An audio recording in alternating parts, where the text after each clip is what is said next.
le Rav el-Kalaï lui-même a écrit plusieurs œuvres, plus de 40 ans avant l'écriture de l'État des Juifs par Herzl, dans lesquelles le Rav el-Kalaï est posé le programme de l'État juif entrevu dans sa conception à la fois religieuse et nationale par le Rav el-Kalaï.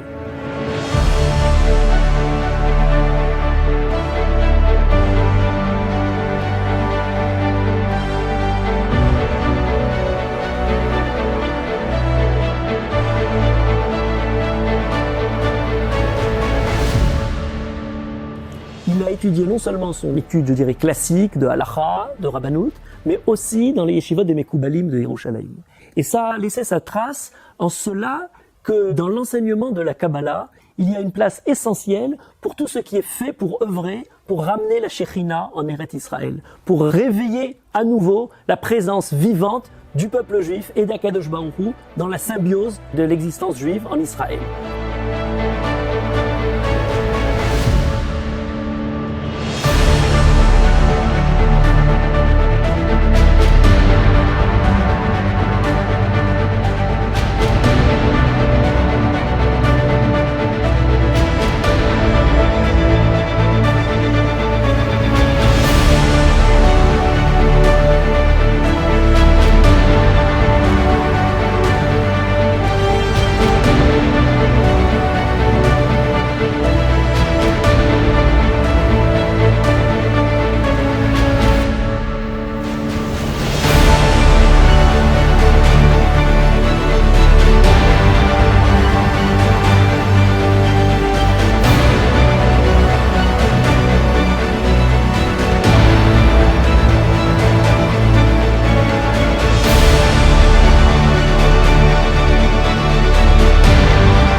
Eh bien, ça a marqué quelque chose de particulier pour l'histoire moderne du peuple juif, c'est les interventions cumulées de différents endroits des juifs d'ailleurs pour essayer de sauver les malheureux de Damas. C'est de là que va naître quelques années plus tard l'Alliance israélite universelle, en prenant conscience qu'il y a une certaine force d'entraide, de solidarité que les juifs du monde entier doivent apporter à leurs frères dans les terres où ils souffrent encore. Cette idée-là a été très importante parce que pour le Rav el-Kalaï, c'est une idée majeure du retour en Israël, le côté solidaire de l'ensemble du peuple juif, pas simplement pour sauver des malheurs de l'exil, mais pour essayer réellement de retrouver la Géoula, la délivrance dans leur propre pays.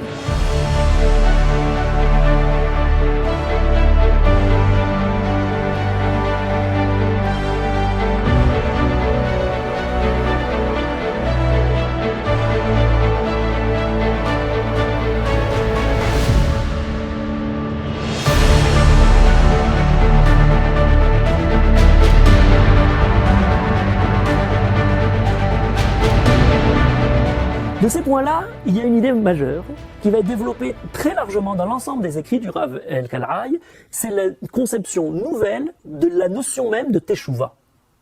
Le Rav Bivas le premier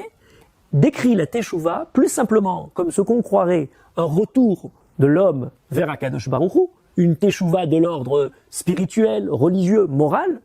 mais la Teshuvah dans son sens premier, c'est-à-dire dans le sens physique, géographique, du retour du peuple juif vers le pays d'Israël.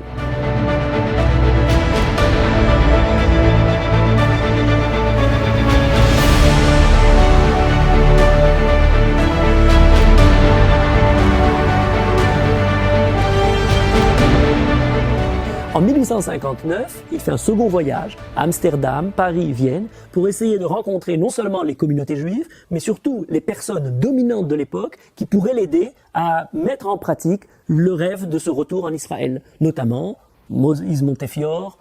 les Rothschild, Adolphe Crémieux, toutes ces personnalités marquantes de l'entraide, de la solidarité du peuple juif, et il essaye de leur expliquer que leur travail profond, réel et véritable serait d'aider le peuplement en Eretz Israël.